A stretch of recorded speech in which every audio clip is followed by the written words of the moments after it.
Hello, good afternoon, good evening, everyone, from whichever part you're joining. I know there are people joining from Singapore and also from the Middle East. So, hello to everyone, and I welcome you to yet another interesting episode of our webinar series of APMP India. Today, it is my pleasure to introduce my dear friend Josh for this extremely interesting topic on bidding responsibly by partnering effectively with sales and business development teams. For all those who do not know who Josh is the founder of Patri, which is a software and consulting firm.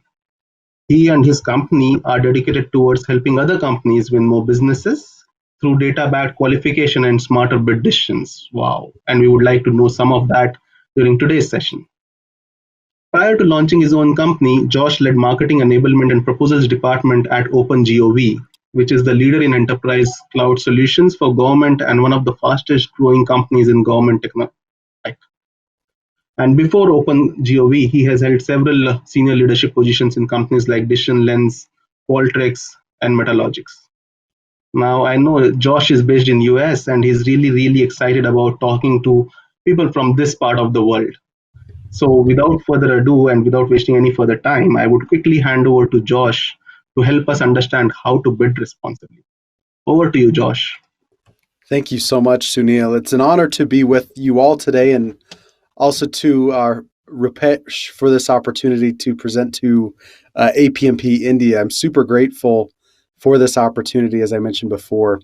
One thing to consider as we are going about this conversation is we want to address some opportunities to improve our operations as bid proposal managers, in addition to being the capture managers and working in conjunction with sales.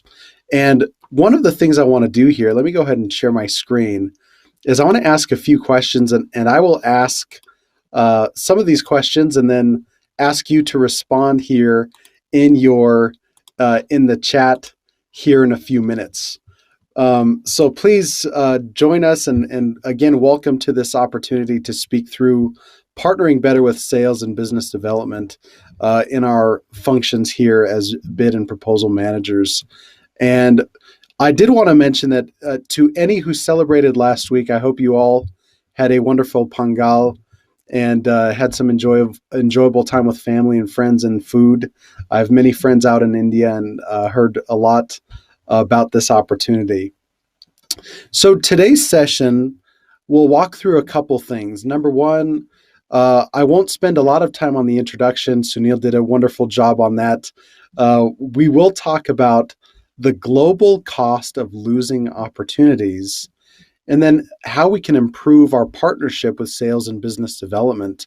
And then hopefully we can leave 10 to 15 minutes at the end for Q&A, where we could talk through any question that you have, and we'll hold those questions until the end to answer as many as we can as we go through the process. So we'll appreciate addressing those then.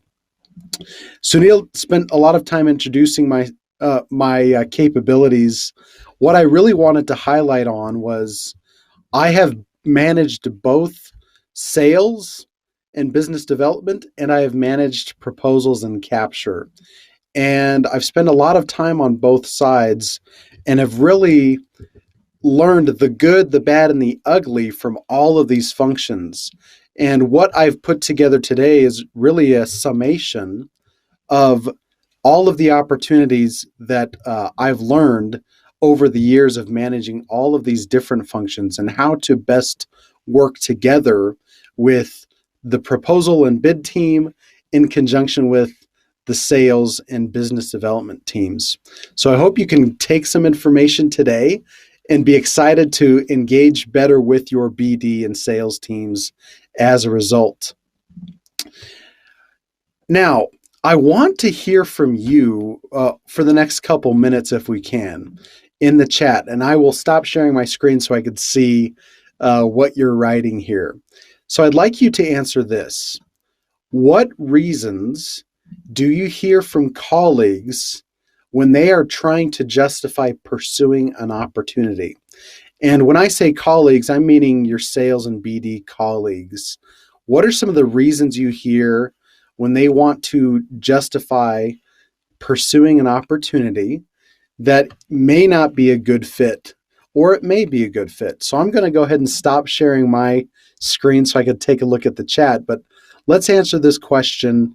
What are some of those justification reasons that we see over the years as we manage our relationships? So I see a few coming in. Good relationships with the client. That's good. That's a smart one. Strategic account. It's a must-win deal. How often do you hear that you get a colleague that comes in and says, this is a must-win. We have the relationships. We understand this. It would be a foot in the door. That's a wonderful one that just populated. By the way, I won't be able to get to all of these, but please keep these coming in. It's a winnable bid per our analysis. That's a big one that I hear quite often. It's a new logo. That's very smart. Often companies will look at a brand and an opportunity with a company as levels of brand. To what degree will this brand impact our company, at least our relationship with it? New logo to acquire referenceable customer. From Sunil, I know XYZ from the customer organization. That's true. Scope for future business. These are wonderful, wonderful answers coming in. I have an existing contact. We have the budget, geography. So I want you to keep these coming mentally as you're considering what reasons we hear from our colleagues in terms of wanting to pursue or pass on opportunities. The incumbent didn't do a good job. That's a great one. In addition to an entity to pitch in other services, right? For upsell or cross-sell.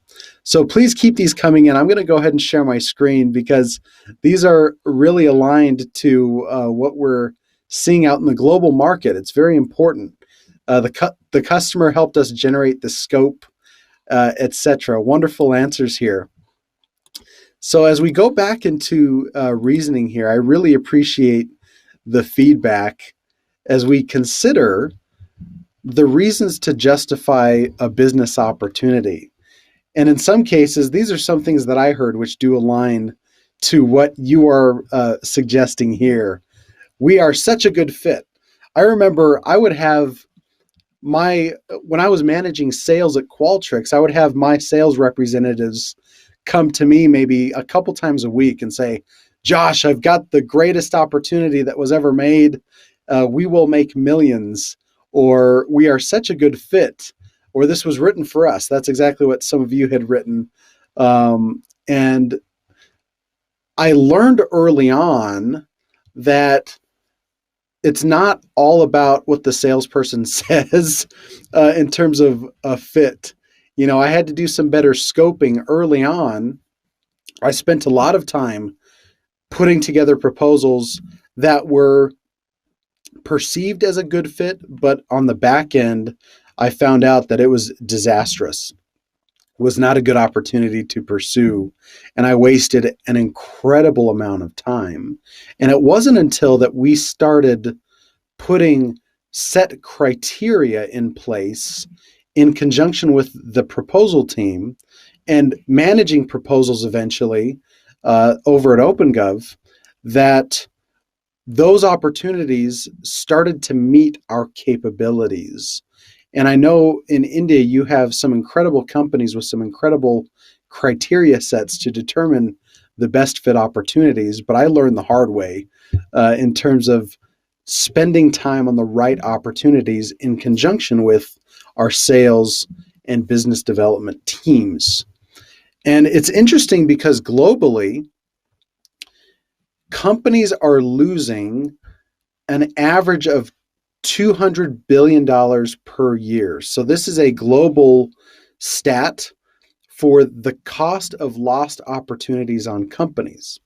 And this statistic comes from the money cost of opportunity pursuits, and it also comes from the time cost of opportunity pursuits. And as you're considering what that means for your company, it's super essential to understand, what does a single opportunity cost our company? And then how can we communicate that information to the sales team or to the business development team to understand that it's not just about throwing an opportunity to my team in proposals. It's about working together to make sure we're not losing the company money and we're about gaining the company some revenue. A few reasons why, and these are global reasons, why losing bid opportunities happens is number one, often they're not the incumbent. They do not have relationships, as we talked about before, or they're not properly qualifying or preparing for opportunities. Now, this is a second chance to jump into the chat. The question I have for you here is what you're seeing in India specifically. What are the top reasons your companies are losing bid opportunities? Again, I'll repeat, what are the top reasons why your companies are losing bid opportunities? I want to jump into the chat and discuss a few of those here momentarily. So if you could answer this question, what are some of the top reasons your companies today are losing bid opportunities? So I've got a good number coming in already. Strong terms and conditions on the contract, pricing or lack of a good relationship. Pricing does keep coming up. In addition to inadequate opportunity analysis, pricing seems to be a hot topic. If you can see here in the chat, definitely I see that globally in the UK and in the US as well. Incorrect comprehension of the client needs. I think that was great there. Not enough engagement with the client before the RFP release. I see that all the time in this market. Geography, relationship, technical qualifications, lack of competitive pricing, and the list goes on. And please keep those coming and think about the impact of your T's and C's and the pricing on these bid opportunities as you go out to pursue them. Because what we're going to do now is I have a tool that we're going to leverage to identify what the cost of a bid opportunity is in your company so that we can better identify later as we talk through qualification metrics, the opportunities that fit and the opportunities that don't fit. Customer budget constraints, change of customer strategy, budget plan, a lack of budget. Thank you so much for those responses, and please keep them coming. Now, as we jump into the conversation again, I want to make sure that we can adequately discuss some of these issues and turn it really to your company, because every company is different. And I know relationships came up big in terms of losing, pricing came up big in your comments. But let's take a look at specifically how much are lost opportunities costing your company. And we won't just look at lost opportunities, we'll actually look at the cost of opportunities in aggregate for your company so that we understand what that impact is. Now, I've put together a free tool that you are welcome to leverage hereafter, and I'll share the link with you in the chat here in a moment. But what I'd like to share with you is this as it populates here. So this is what we call an economic impact calculator or ROI calculator. And one thing that you can leverage this for, and you'll be able to leverage the gauges as follows. Again, as you engage with the sales and BD team, it's vital that you have data to showcase the cost of an opportunity first, and then later we'll get into qualification a little bit as we're engaging with that team as well. So there are a few data points that we will look at as we understand what the collective cost of an opportunity is on your company. So let's suggest this. The first question is as follows. How many collective hours on average do your internal resources spend on a single bid opportunity? And this is essentially the best estimate for the combined hours of all involved in the RFX, evaluation, and response. So in essence, if you have a team of 10 that is spending an average of 10 hours on a single RFP, the average aggregate hours would be 100. So let's just say for the sake of this exercise, we'll call it 200 just for fun. And again, this tool is something you could use for free that I'll send out here in a minute. And then the second question is, what is the estimated collective hourly cost of all of your company's involved resources for a single opportunity? So for example, if there are an average of 10 people involved in vetting and response, and they each cost, let's say, even 100 rupee per hour, the estimated aggregate hourly cost would be the 100 per hour times 10 people for 1,000 per hour. So in this case, let's just call it 500 rupee here, if I could get to it. So now as we take a look at the metrics, when we look at aggregate hours per opportunity, and then we look at estimated aggregate rupee per hour, we've got a total cost per opportunity of 100,000 rupee here.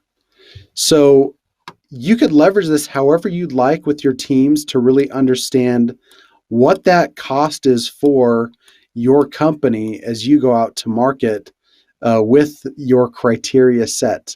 And that's number one. Now we'll take this number and we'll expand it a little further to understand what the aggregate cost might be to your company. So let's say we've got a total estimated cost of a single opportunity of 250,000 rupee.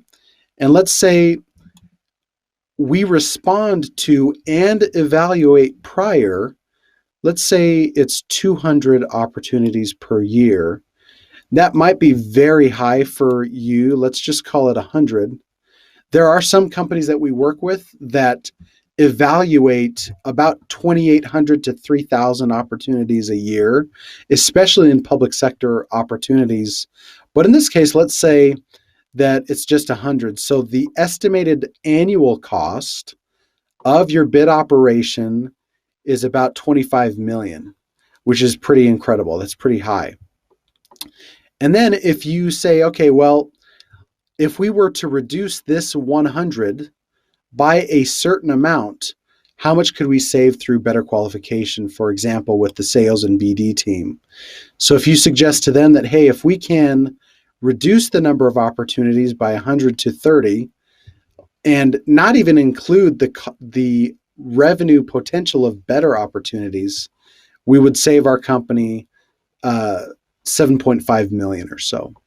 So this is a resource that I will go ahead and put in the chat. You could leverage it however you'd like to leverage for your company as a free resource here as you go ahead and go to market with your team.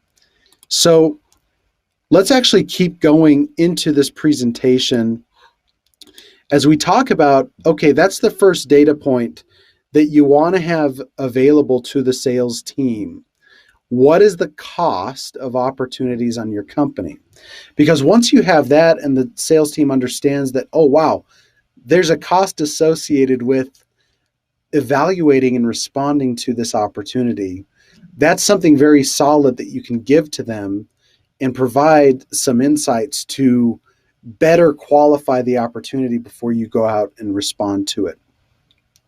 So let's now talk about the most important part of this presentation, and that is how to partner with sales and BD to fix this problem, right? The problem is in aggregate, companies are spending 200 billion a year globally on losing opportunities. And we talked then about how to quantify the impact of bid and proposal operations on your company. And now let's go ahead and go into how to partner with sales and BD to fix this problem. Before we get there, I'm going to ask a third question for the chat. And that question is this: What are the what are the top issues that you face in engaging with your sales team or BD team currently? So what are some of the top issues that you face when engaging with the sales team or the BD team within your company? Please put those in the chat. Again, the top issues that you face as you engage with your sales or BD team at your current company. Now, as these are coming in, I want you to understand again that I spent time managing both sales and proposals, and I got to see a very interesting perspective on both sides of these, and I would love to see how these relate here. Time difference, very interesting. Sales is very busy doing sales, hence no time to discuss the opportunity. I love that from Sunil. Knowledge transfer is a big one. They want to add more.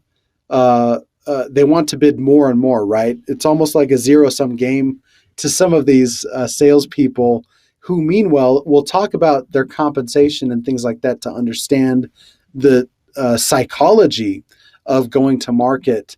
It's difficult for them to respond on time often, poor opportunity qualification, client contextualization. I love that. And as you consider some of the difficulties that your company might be having in engaging the proposal and the sales team, really consider that there are a lot of tools out there to help facilitate that, but it's not always easy because sometimes our teams can be at odds if we're not careful. I love these coming in: lack of internal planning, lack of collaboration to be able to send an end-to-end offer toward the customer, not willing to share the customer information. So thank you so much for these. Please keep them coming as we continue throughout the presentation. By the way, I love this capability to engage with the team here throughout the presentation. I think this is super worthwhile. Now, as we talk through this, let's take a look at how we can partner with the team to fix this issue and really overcome some of those objectives and objections that you had mentioned here in the chat today. Now, first, it's important for us to understand sales and BD motivators and performance expectations. So, for example, as was mentioned in the chat, if it's a problem that we've got a time zone difference or sales is not being responsive, if they are hoarding or keeping all of the customer information to themselves, if they're inflating the level of relationship that they really do have with the customer, and all sorts of other things, I think we need to take a step back and really understand the sales and BD motivators and performance expectations. I truly believe that if we understand these, we will understand where the team is coming from and what we could do to help motivate and assist the team jointly to win more business. So the first thing that we'll talk through is, in terms of understanding motivators and expectations, is we need to understand compensation and performance. And this is globally, and I'm certain it's similar in India and it may be a little different, but jointly across the globe, most salespeople are compensated with a base compensation and a variable compensation. So they have a base salary, and then their variable compensation is based on their sales quota. So if they have $1 million in quota on a year, the portion of compensation for their variable compensation is a percentage of what they bring in on quota. Now, keep in mind, globally, only 54% of sales professionals attain quota. And this is across all industries, across all countries. Now, the reason I bring that up is this. Number one, because there is such a gap in quota versus attainment, you'll notice that sometimes there's desperation moves from a salesperson, right? There is a thought that if I throw more bid opportunities over the fence to the proposal team, I have a better opportunity to attain my number. And that approach also includes throwing a lot of misqualified or underqualified opportunities to the team and positioning them as something better than they probably really are. And I've seen this time and time again. My teams, I would have people on my teams who would do that. And then as a proposal manager, I would receive these from sales and BD professionals. And we'll talk through how to better qualify. But right now, as we're talking about motivators and expectations, number one, understand how your salespeople are compensated and what their performance metrics are. That's really, really important to better engaging with the team. That's number one. Number two is also understand that there are additional metrics that they're beholden to. So often they have to create and maintain a multiple of their annual quota. So if their annual quota again is $1 million or it's 10 million, they have to maintain 3 to 5x in pipeline. So again, if it's $1 million or a million rupee here, we have to have 5 million in pipeline. So the team is already expecting to only close 20% of their pipeline. So that's part of the mentality as well, right? We are trained as salespeople to only get 20 to 25% of our pipeline as revenue, as one revenue. Now, if we looked at 20 or 25%, as our win rate target in proposals, we'd have a problem, right? Because we're expected to win a lot more than that. But really understand that that's the mentality that, I'm only going to win 20 to 25% of my deals anyway. So when I pass over a bid opportunity to the proposal team, I'm only expecting to win maybe 20 to 25% of them. That's the thought. It's not qualified to be maybe a 75% win potential. It's thought to be 20 to 25. In addition to that, these salespeople are beholden to phone and email metrics in addition to product demos, so activity out to the market. And then finally, customer relationships. In large part, salespeople do have great relationships with customers. And sometimes they want to hold those relationships and not share with the broader market. But the reality is, when customer expectations are met and exceeded, the customer lifetime value can receive a maximum. And one of the problems globally is that the tenure of salespeople is not very long. In fact, it's about 1.7 years in a single sales position. It's much lower in the United States, just about a year. But globally, it's about 1.7 to 1.8 years in a sales position, which means there's not a lot of time to build those relationships over time. And I'm sure, obviously, within your companies, you have those tenured salespeople who do have good relationships with customers, who do have good customer intel. But the reason I bring this up is I want you to understand that sometimes there will be a lack of customer context. And that's simply because there's not a lot of tenure in the salesperson's portfolio with the customers. So you as a proposal professional may have to work with other areas of the business that might have better relationships like marketing or executives or others, okay? So that's number one. Understand motivators and expectations. Again, understand compensation and performance, understand additional metrics, and then finally, understand the level of customer relationships that your sales professionals do have across their customer base.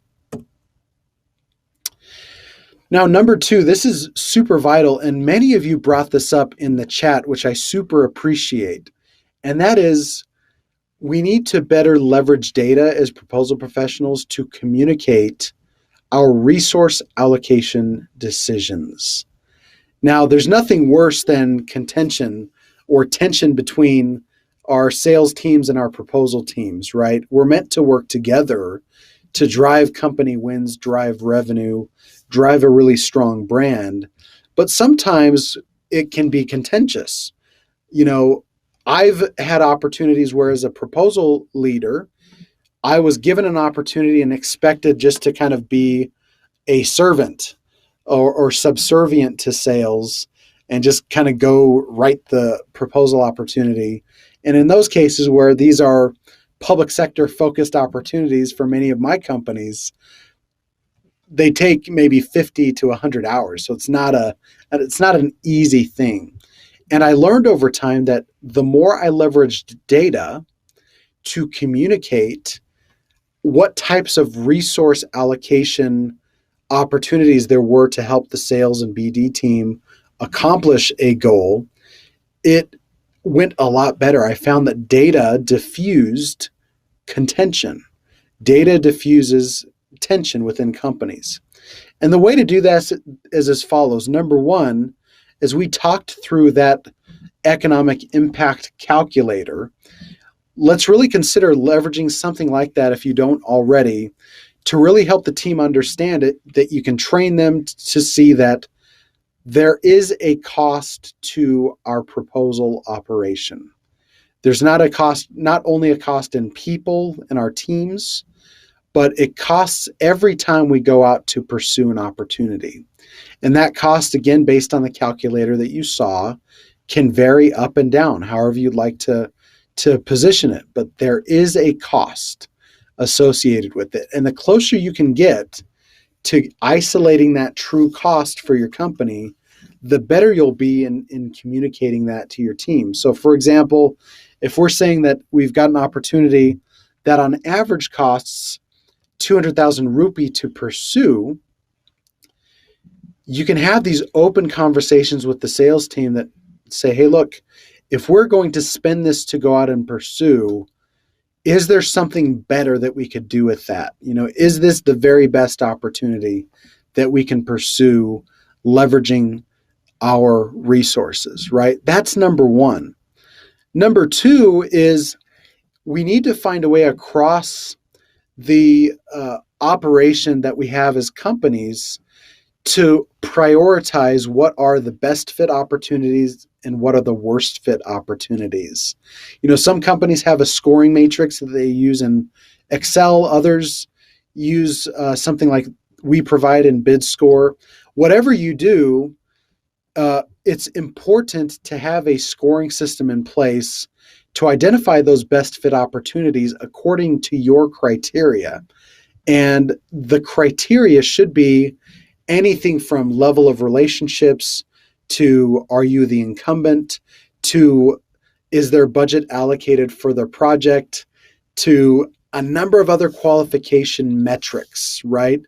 Outline those metrics, whatever they are, communicate them to the sales team, and then as you score either a P-win or a fit score, you'll have a lot more data to showcase that, hey, look, this may not be a good opportunity to pursue. So if we're looking across these scores on this recent opportunity dashboard screenshot, you'll see that based on the internal scoring that we have as a company, BYU Hawaii is the best fit for us to pursue, followed by the score here of 76 and so on, right?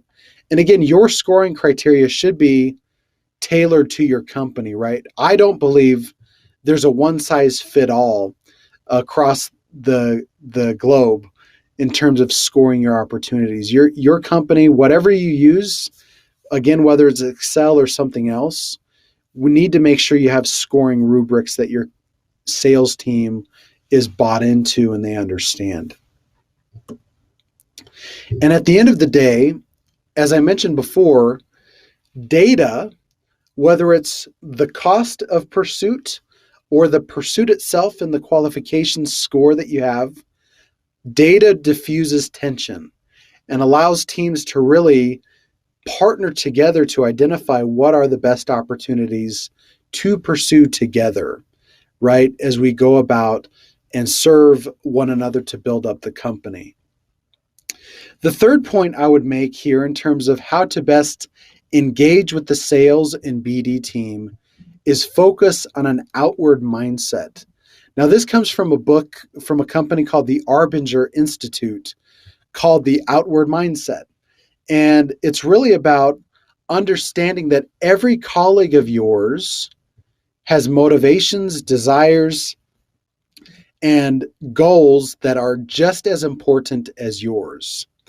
And as we engage with the sales team, understand that sometimes, though misguided, what sales is trying to do and what proposals is trying to do, is motivated by a personal drive of some sort. Because sometimes we can see that sales, proposal, capture, and BD teams can mistakenly see one another as objects or vehicles to fulfill their own needs, or obstacles they blame for failures or irrelevancies that they simply can ignore.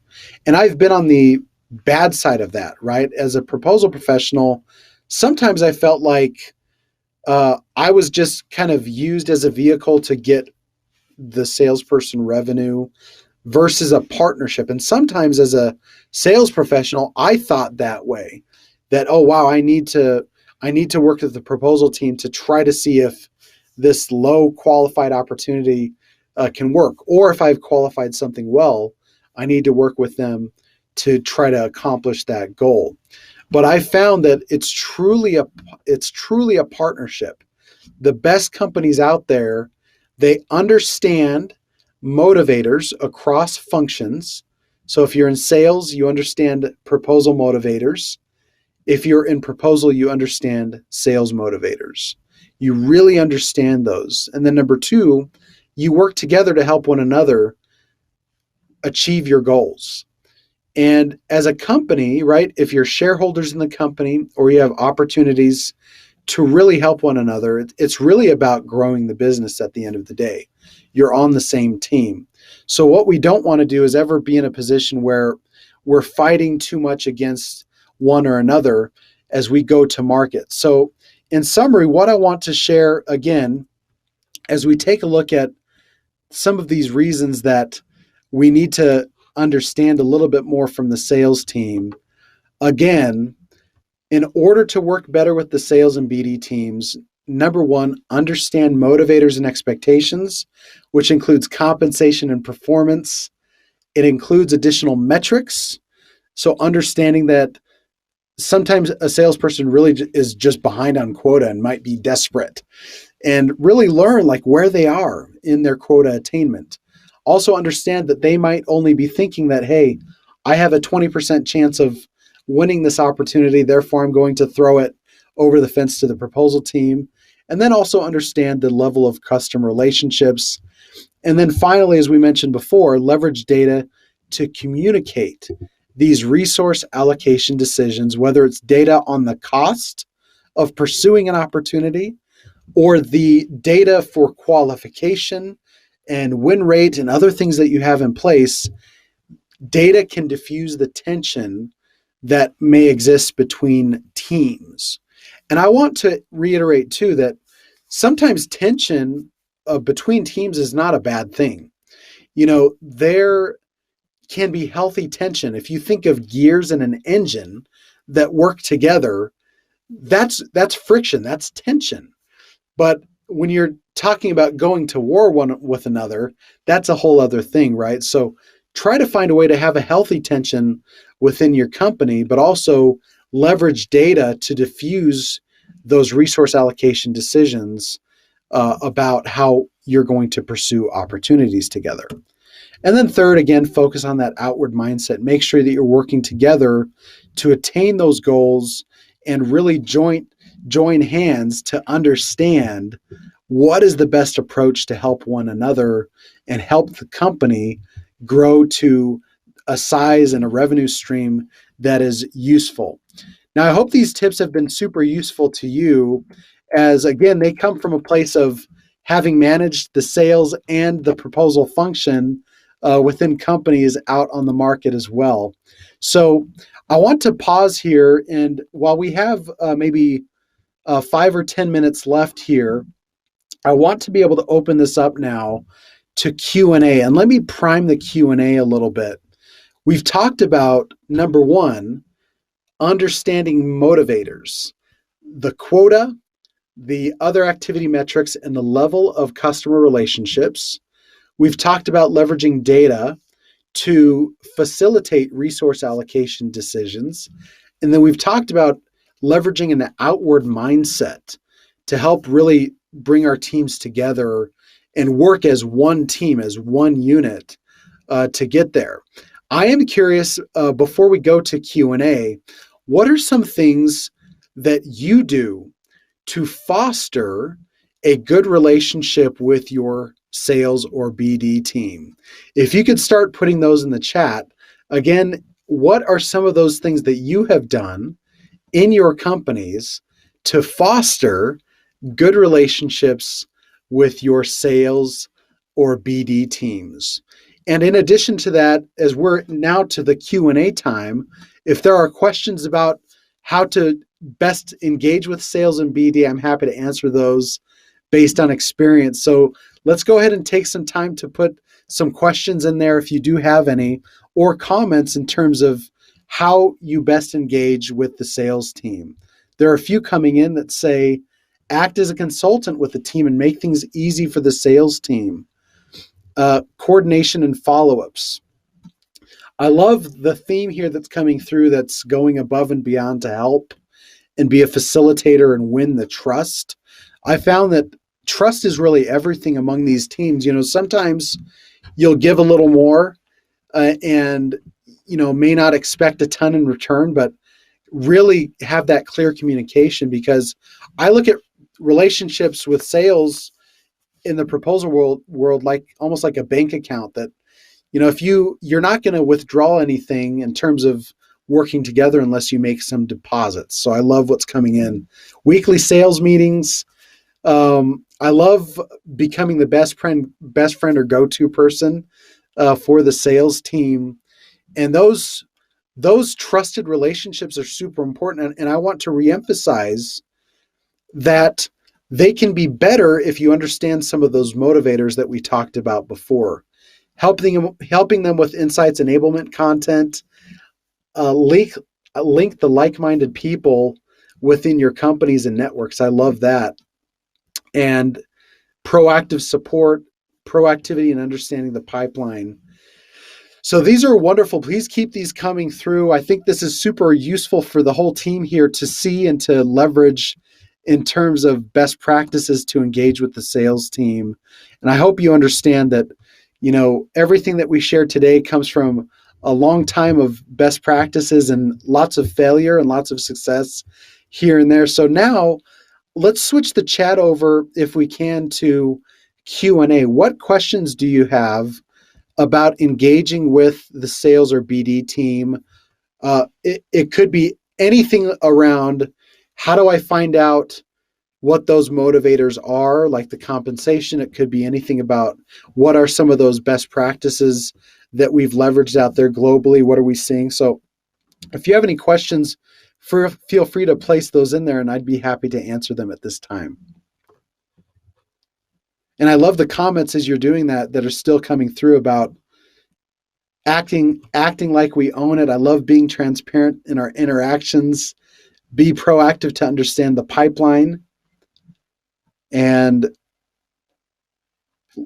I love the point here about networking here too. So if there are any questions, feel free to add these here to the questions.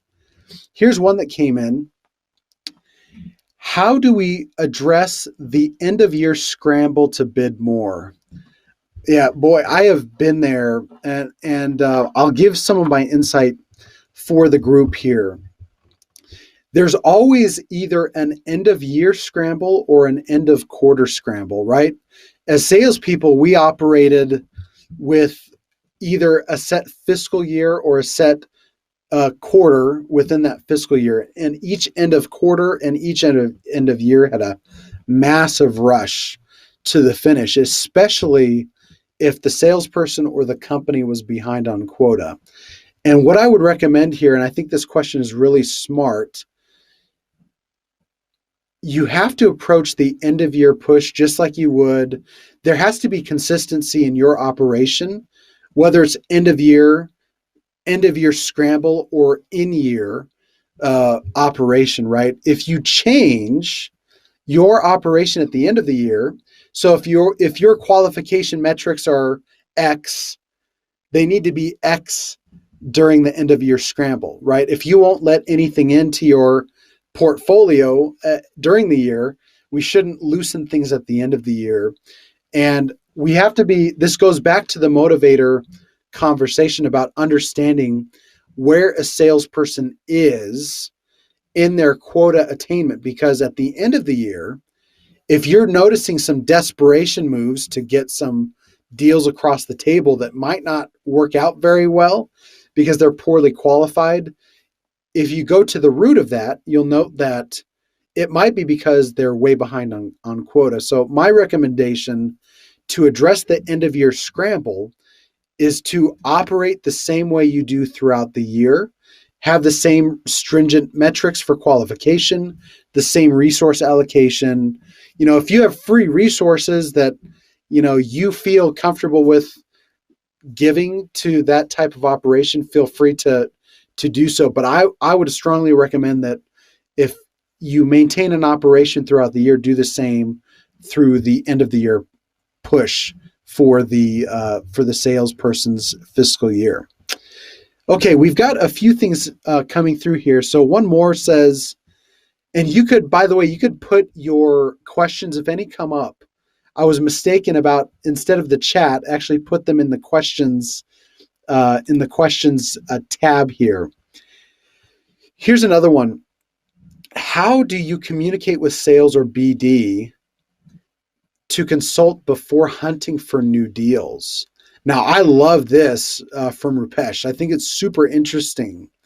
So again, the question is, how do you communicate with sales or BD before hunting for new deals, right? And this has to do a little bit with the capture function.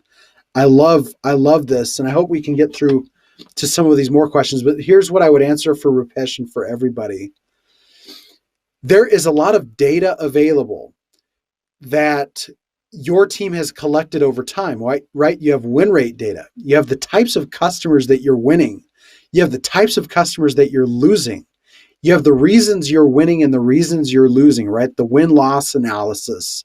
You've got the core customer base that you have a profile for within your company. And one of the best things that I've ever done and that I've ever seen is when you're hunting or helping the sales or BD team hunt for new opportunities, providing them, back to our data conversation, providing them with that data. Hey, look, we are most likely to win, or we are winning more often.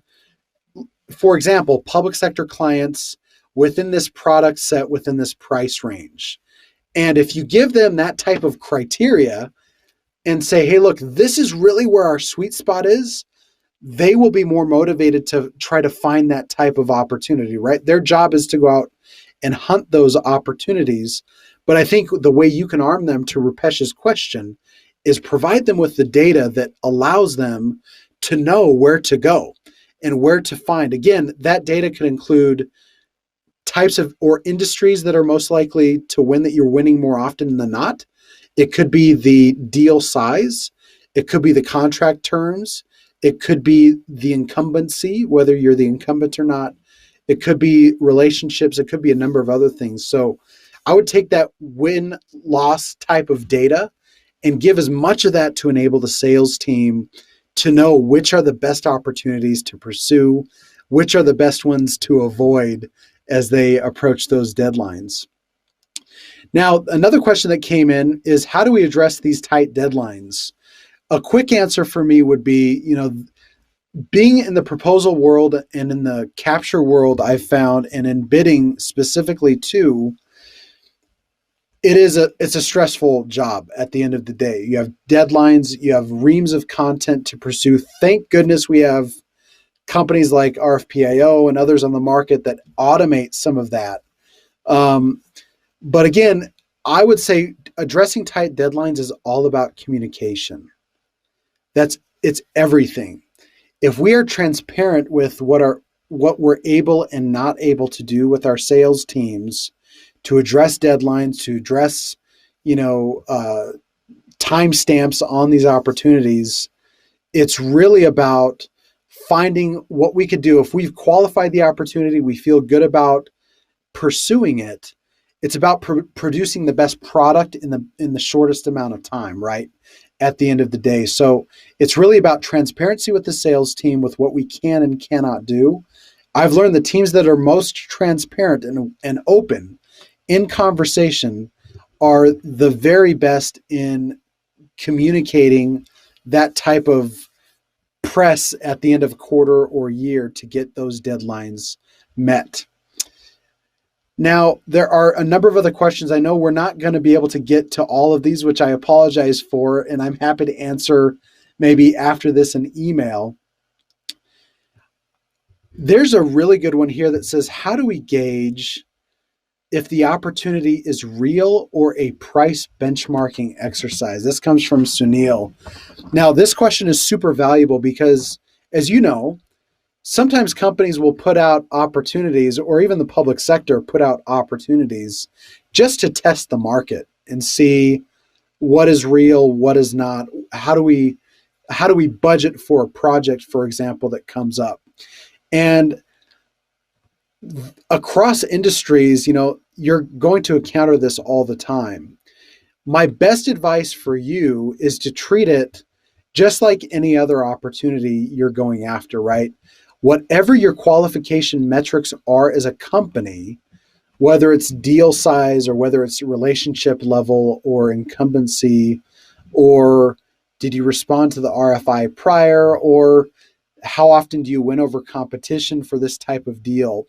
Whatever those capabilities are, if you stick with them, regardless of the type of opportunity, if it ends up being a price benchmarking exercise or not, you are most likely to allocate the right resources that way, in any way, right? So you'll notice my theme is consistency across the bid and proposal operation. And I believe, Sunil, to that question, it's really about being consistent in your operation of qualification. Okay, another question here is, how do we show the value of deal qualification to a sales leader who is chasing the booking and revenue target? Much more than the win rate target. If you have a low booking and high win rate, you will be safe versus a high revenue / booking but a low win rate. Now, that's an interesting question because that goes back to my comment about understanding motivators. And sometimes I will say that companies have misaligned compensation or expectations where the sales leader is targeted by achieving a quota and having a pipeline level that, again, is 3 to 5x what their revenue should be. And then as proposal managers, we're gauged on our win rate, our production, our number of opportunities, or at least qualified opportunities that we're engaging in. That's a tough one. And I would say within different companies, the way to mitigate that, again, really goes back to having a consistent qualification criteria with your sales leaders to say, look, I understand you've got a quota to hit, but this opportunity does not fit our qualification metrics. Or going a step lower, understanding the motivator. Does this sales leader, is she or he in desperate need because they're only at 50% of their number, right? So I would say try to take that. And you have to be careful too you don't want to just go to a salesperson and say, hey, how are you doing on your quota? I guess if your relationship is good, you can do that. But you want to build the relationship so you can get to that point where you have the ability to ask that question. The last question here I could take is, what exercises should bid and sales or the BD team participate in to keep the communication gate open and increase the trust factor? Now, I think this is a great question to end on because at the end of the day, It's about trust, and it's about the strength of your relationships, right? That's why we talked about knowing the motivators, knowing what level of customer relationship your salespeople have. It's about really understanding the data and leveraging data to help your communication. It's about having that outward mindset to see them as people and help them attain their goals, just like they should hopefully do for you. Because I believe at the end of the day, if we can build strong relationships in any way, relationships are about knowing the details. It's about knowing the details. You can have a superficial relationship that's transactional only, but you're going to have tension. I believe from an exercise standpoint, I would sometimes have lunch with my proposal leaders as a salesperson. It's obviously difficult now with COVID and the restrictions, but take time, right? I think in terms of value, the way you spend your time is everything, right? With the salespeople. So taking time, shooting them a quick text, shooting them a note saying, hey, I thought this data point would be interesting to you. Spending time to get to know them and their families and what their aspirations are, right? So I don't really know about programmatizing that in a systematic way, but I do believe that getting to know them better does facilitate that workflow better. So with this, I really appreciate you all taking the time today. Super interactive on the chat and questions. I really hope you found this session valuable as you go to market with your sales and BD teams. And with that, I will turn it back to Sunil. Thank you so much. Thank you, Josh. Before I thank you, I would just like to place this on record that this was one of the most interactive sessions we have had in our webinar series history. Awesome. Thank you Wonderful. for making it interacting, making it interesting, and making it that interactive. Thank you. Josh, I know you. This is really early morning for you in the US, and I can't thank you enough for taking time off from your schedule, getting up early, and giving this excellent presentation to all of us. Thank you so much. Thank you. I'm honored. Thank you for the opportunity. And finally, we enjoyed listening to you. We enjoyed every bit of it, and I hope you enjoyed interacting with us as much as we did listening to you. Absolutely, I did. Thank you. Thank you, Josh. Thank you once again for your time. Thank you all. Thank you so much. I'll be in touch. See you later. See you. Bye-bye. Bye.